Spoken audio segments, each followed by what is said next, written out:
Mesdames et messieurs, bonjour et bienvenue à ce journal de 7 heures. Ouvrons directement ce journal par la situation sécuritaire dans l'Est de la RDC qui est toujours déchirée par des guerres à répétition pendant plus de 30 ans.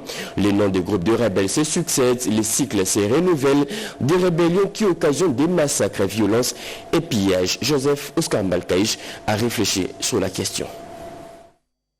Depuis 3 décennies, l'Est de la République démocratique du Congo est le théâtre d'un drame sanglant où les acteurs changent, mais jamais les metteurs en scène. Hier, c'était l'AFDL, le RCD, puis le CNDP, aujourd'hui le M23. Les noms se succèdent, les sigles se renouvellent, mais derrière la scène, le même marionnettiste tire les ficelles, répétant inlassablement le même geste meurtrier. Chaque rébellion, chaque brassage, chaque mixage dans l'armée n'est qu'une variation d'un scénario éprouvé, diviser, affaiblir, piller au prix des millions de vies brisées. Les prétendues intégrations militaires, vantées comme des solutions, sont en réalité des poisons lents. L'Est, livré au seigneur des guerres, devient ainsi un puits sans fond de souffrance. Massacres, viols, pillages et exode massif. Mais la plus grande tragédie est celle de l'espérance assassinée. Une génération entière grandit dans les cendres du chaos, privée du futur, privée de paix. Pendant que les peuples pleurent, les bourreaux, lui, demeurent dans l'ombre, invisibles, mais omniprésents, répétant inlassablement sa sinistre chorégraphie. C'est là les coups d'État permanents, non par les armes contre un palais, mais par le sang contre une nation. Et tant que la main restera la même, il ne suffira pas de couper les fils. Il faudra briser plutôt la marionnette et renverser les marionnettistes. La voix du Congo meurtrie, mais debout. La population itourienne appelle à vaquer librement à ses occupations et surtout à ne pas céder à la manifestation, à la manipulation. L'appel est du lieutenant Jules Ngongo, porte-parole des FARDC. Entre-temps, une délégation de l'armée congolaise s'est rendue hier lundi à Boga, au sud du territoire d'Irumu, pour la coordination des opérations conjointes. On l'écoute. Nous revenons de Boga pour rencontrer l'équipe d'avance qui devrait arriver ici dans le cadre des opérations conjointes. Mais avant d'y arriver, c'est la première réunion que nous venons d'effectuer avec le commandant des opérations militaires en Ituri, le gouverneur militaire. À son côté, il y a eu le commandant 32e région militaire et le commandant secteur opérationnel d'Ituri, également une délégation de l'armée UPDF. Alors après cette réunion, il y aura une autre réunion demain avec la grande délégation qui est déjà à Boga à ce moment ici. Après cette réunion, il y aura encore une grande réunion d'harmonisation avec une délégation de Kinshasa et de l'armée ougandaise. À ce moment-là, on va définir les actions menées dans le cadre de la mutualisation des forces entre UPDF et les forces armées de la République démocratique du Congo. Et donc nous demandons à la population de rester calme. UPDF, ce n'est pas la première fois qu'il soit en Ituri, vous le savez, dans les opérations conjointes de Boga, Bourassi, Tchabi. Et donc c'est dans ces cadres-là, la population doit être calme, apaisée, parce que tout ce qui doit se faire, nous allons communiquer de manière officielle. Et c'est là pour l'intérêt de la population tout entière de l'Ituri. Parce que notre effet final recherché dans ces opérations conjointes, c'est la paix et la sécurité de nos populations. De continuer à vaguer librement à ces occupations, de faire confiance tout d'abord à cette armée et aux institutions de la République. Il ne s'agit pas d'une attaque, parce que si c'était d'une attaque, moi je ne devrais pas être à Boga avec l'UPDF. Et donc soyez-en sûrs que nous sommes là pour vous, avec vous, pour vous et par vous. Nous allons revivre la paix dans toute quiétude. Et à ce moment ici, le vivre ensemble doit nous caractériser. N'oublions pas les contextes. Nous sommes dans un contexte d'agression. Et donc la population doit aiguiser du patriotisme, de l'amour du prochain et surtout de donner la bonne information. De ne pas jouer le jeu de l'ennemi, parce que si vous jouez le jeu de l'ennemi, vous serez considéré comme un ennemi. Continuons à vivre comme nous avons toujours vécu ici dans la ville de Bunia. Ça fait déjà 4 ans. La situation est sous contrôle. Nous continuerons toujours dans cet élan. Les jeunes sont sensibilisés à barrer la route aux rebelles. L'armée rwandaise et ses supplétifs du M23 tuent et violent partout où ils passent. Et le vice-premier ministre en charge du plan apporte son soutien au FRDC. Guilain Nyembo vient d'élaborer un nouveau plan de guerre. Regardez. À l'heure de l'agression rwandaise qui subit injustement notre pays, le vice-premier ministre, ministre du Plan, se veut fervent défenseur de la République derrière le chef de l'État, Félix-Antoine Tshisekedi Tshilombo. À ce titre, Guilain Nyembo Mbouizia a effectué une mission urgente au Tanganyika pour échanger principalement avec la jeunesse afin de la conscientiser sur les enjeux de l'heure, à savoir l'agression de la RDC par le Rwanda. Je pense que le temps est suffisamment fort pour que nous puissions alerter la jeunesse de ne jamais céder le lit à ces gens qui viennent tromper leur vigilance, tout simplement parce que ce sont des gens qui viennent tuer, piller notre pays, qui viennent violer nos femmes et nos filles. Et personne ne peut accepter cela, quelles que soient les raisons. Si ces gens avaient quelque chose à promettre, quelque chose à proposer à la nation, venant d'avoir il y a 1 an des élections, ils n'étaient pas là. On nous laisse le temps de pouvoir continuer à consolider le développement de notre pays. Pour y arriver, 3 conférences débats ont été données par le VEPAM Guilain Nyembo à l'Institut supérieur de technique médicale, à l'Université de Kalemi et à l'Hôtel Cham.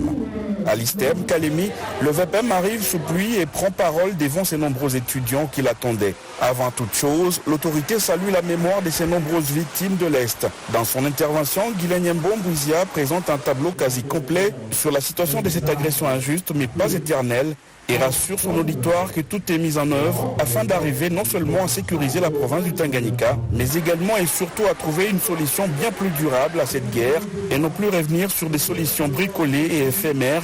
À l'université de Kalemi, pareil exercice est fait. Le VEPAM Guilain Nyembo ramène le même message dans un speech de grande qualité tel qu'on lui reconnaît. Les étudiants visiblement accrochés par l'intervention de leur leader n'ont pas manqué de s'exprimer en posant des questions pertinentes et en formulant des recommandations. Le plus haut représentant du Tanganyika au gouvernement national, Guilain Nyembo, aura fait sa part, ne jurant que sur la victoire de la RDC grâce à Dieu, aux efforts du commandant suprême et à la vigilance du peuple.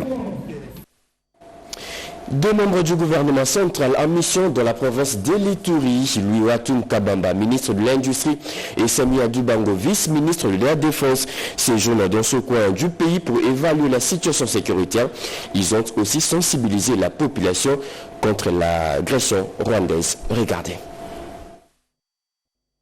Le ministre de l'Industrie et du Développement des PME, Louis-Watum Kabamba, ainsi que le vice-ministre de la Défense, Samuel Adubango, poursuivent leur mission d'évaluation de la situation sécuritaire et humanitaire dans la province de l'Ituri. Après avoir présidé le Conseil provincial de sécurité, auquel ont pris part les autorités politiques, administratives et militaires, ils ont rencontré diverses parties prenantes locales. Ils ont échangé avec la société civile, les confessions religieuses et les forces vives de la province avant de s'entretenir avec la MONUSCO antenne de l'Ituri. Ils ont notamment échangé avec plusieurs associations socioculturelles telles que l'association socioculturelle Lori représentant la communauté Lindou, l'association socioculturelle Zunana qui regroupe la communauté Bira, l'Inte qui réunit la communauté Ema ainsi que l'Inadi qui représente toutes les communautés vivant en Ituri. La communauté Lindou a toujours joué un rôle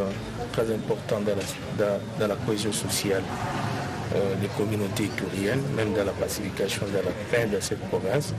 Dans notre province, en tout cas, il est temps pour tout. La pacification de l'Ituri, nous l'avons toujours fait. Le peuple aime, c'est un peuple hospitalier. C'est un peuple qui vit avec tout le monde. C'est un peuple qui a investi en Ituri. Alors nous avons toujours travaillé et nous travaillons toujours pour la pacification de l'Ituri. Au cours de ces discussions, l'appel a été lancé à toutes les parties prenantes pour qu'elles enterrent la hache de la guerre et travaillent ensemble à un développement pacifique de la province riche en potentiel. La police nationale congolaise de la province du Kasaï oriental appelle à la vigilance et à la loyauté totale derrière le chef de l'État pendant cette période d'agression rwandaise.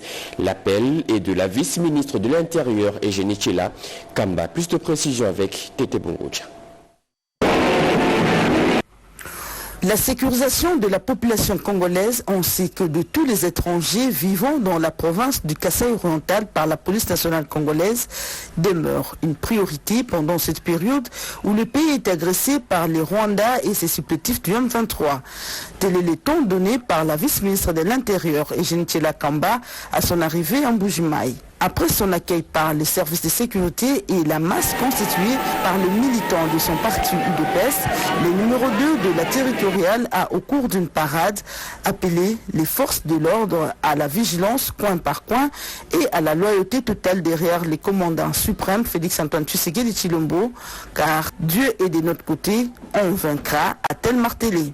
La guerre est économique à cause des minéraux stratégiques que la République renferme dans son sous-sol. Mais nous avons gagné la guerre diplomatiquement grâce au commandant suprême, le président de la République, chef de l'État, son Excellence Félix-Antoine Tshisekedi Tshilombo. J'en appelle à votre vigilance pour détecter toute tentative de déstabilisation de notre territoire national. Que chaque service puisse travailler comme il n'était jamais avant. Peu avant, la vice-ministre de l'Intérieur, Eugénie Kamba, a eu une séance de travail avec les gouverneurs du Kasaï oriental, Jean-Paul Mboumboué, en présence de membres de sa délégation.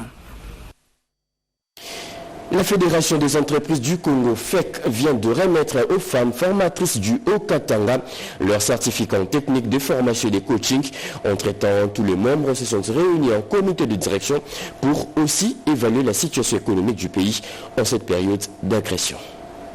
La Fédération des entreprises du Congo, FEC en sigle, a tenu une grande réunion de comité de direction pour évaluer la situation économique du pays pendant cette période de guerre nous imposée par le Rwanda à travers le M23. Question de répondre également à l'appel du chef de l'État pour soutenir nos FARDC. Plusieurs points étaient à l'ordre du jour, mais le plus important, nous avons répondu à l'appel du chef de l'État et que nous avons invité tous les membres de la FEC de participer à cet effort de guerre. Pour le moment, nous nous sommes contentés de voir qu'est-ce que nous pouvons faire pour apporter notre gouvernement aux personnes sur le terrain. On a décidé d'ouvrir un compte, de faire un appel de fonds, mais aussi de faire un appel à contribution en nature pour voir les canaux éventuels d'acheminement de cette aide pour qu'elle puisse arriver au bon point. Ça, c'était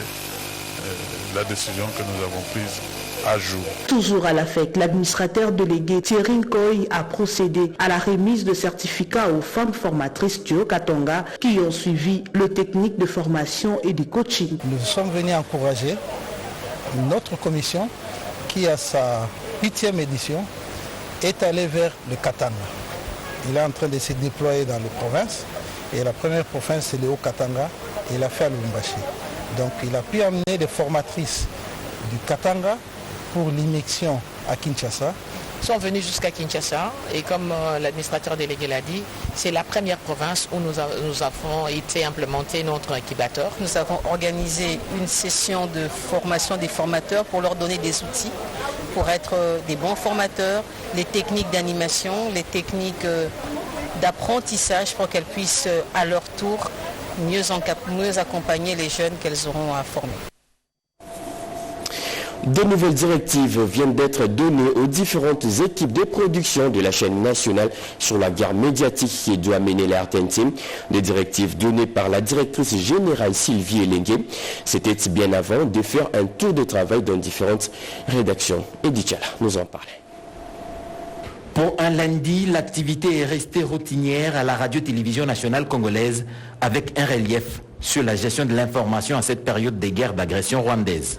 Comme depuis le début de cette agression, une réunion hebdomadaire dirigée par la directrice générale de la radio-télévision nationale congolaise, Sylvie Elengue Nyembo, s'est tenue pour évaluer l'antenne et lui donner le visage d'un Congo agressé qui résiste avec manière et abnégation et surtout mobiliser à travers différentes productions la population congolaise autour des forces armées de la RDC. Échange terminé, Sylvie Lenguenyimbo a fait le tour des studios afin de s'assurer du bon déroulement du travail. Dans les salles de rédaction, les uns et les autres s'affairaient à rédiger leurs journaux, alors que dans les salles des machines, régie finale, tous les techniciens étaient à leur poste du devoir.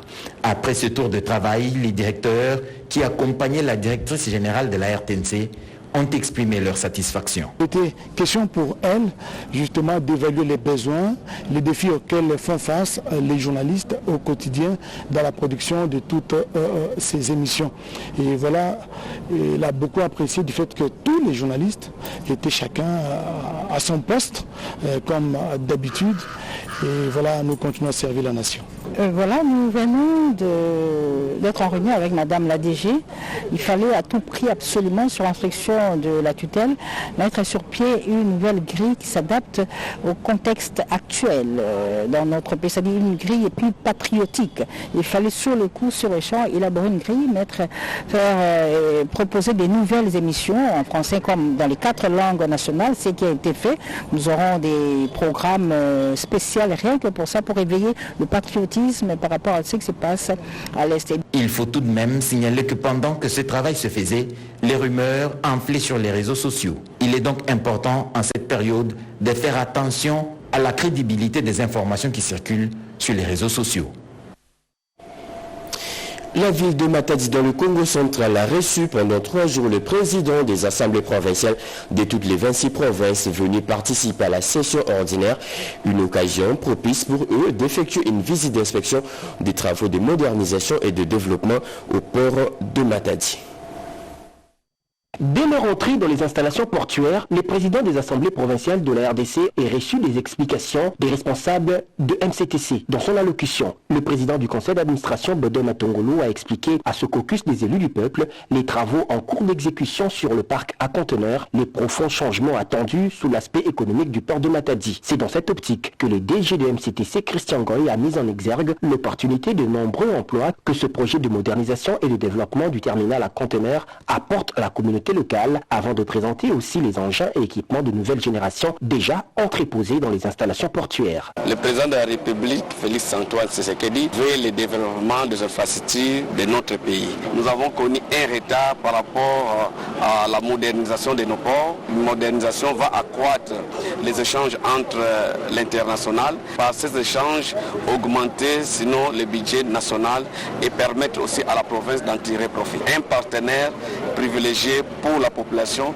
mais aussi pour le gouvernement congolais. C'était aussi un moment propice pour le MCTC de prouver aux élus du peuple sa détermination à respecter les engagements pris avec le gouvernement de la RDC. Ici, à l'espace Béni, l'on a procédé à la remise des équipements de travail au premier groupe des enfants des ordres coutumiers des 5 Bomboma, question de répondre favorablement à la demande de ces autorités traditionnelles ayant mis à disposition leurs terres pour le développement des activités portuaires. Nous sommes en train de montrer ici l'engagement de MCTC à respecter et surtout à accompagner cette vision du chef de l'État dans ce qu'ils ont lancé aussi comme initiative en termes de modernisation des infrastructures. Nous avons présenté ici la partie déjà de travaux qui a commencé en termes d'exploitation, les nouveaux équipements qui sont arrivés et qui permettent aujourd'hui à ce que nous puissions rentabiliser et surtout optimiser l'exploitation au niveau du port de Matadi.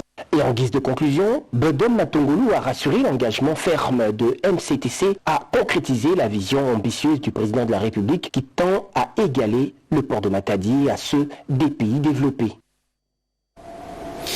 Lancement hier de la 8e édition du grand concours annuel en informatique dénommé Demotech à l'Institut supérieur d'informatique, programmation et analyse ISIPA. Et c'est son président directeur général qui a lancé cette édition, comme nous dit Chimendondo. L'enseignement supérieur est insociable de la recherche et l'innovation animée par cette conviction et portée par la vision éclairée de son président directeur général Martin Ekanda Ondimba. L'ISIPA se distingue comme un pôle d'excellence où le savoir académique se transforme en solutions concrètes au service de la société. Dans cette optique et à travers son centre de compétences, l'Institut organise avec fierté la 8e édition de Demotech, un événement prestigieux où l'ingéniosité et l'expertise des étudiants s'expriment profonde à travers le projet technologie l'avant-garde. Cette initiative illustre l'engagement profond de l'ISIPA à faire de l'enseignement supérieur un véritable levier de développement, plaçant l'innovation au cœur de la formation et de l'entrepreneuriat. Alors, dans le cadre de l'entrepreneuriat, ce sont les entreprises, les entrepreneurs qui développent une nation. Et aujourd'hui, nous formons les entrepreneurs pour le développement de ce pays.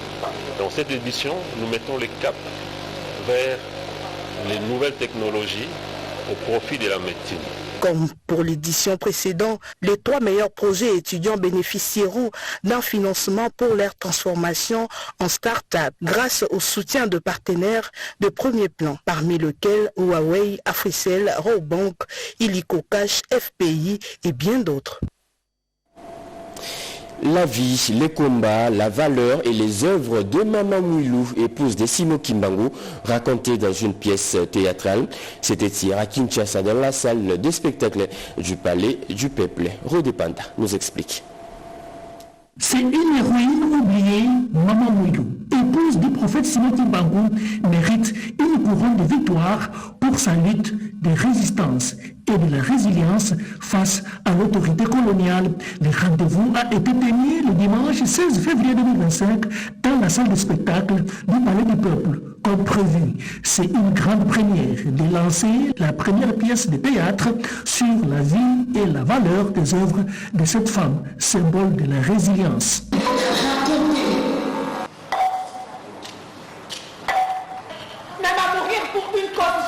Le parcours de son combat pour la liberté de l'homme noir, à l'instar de son mari, ses œuvres sociales et religieuses sont aujourd'hui retracées à travers le tout premier numéro du théâtre réalisé par le metteur en scène Wedou, acteur culturel très passionné sur la vie de Maman Mouilou.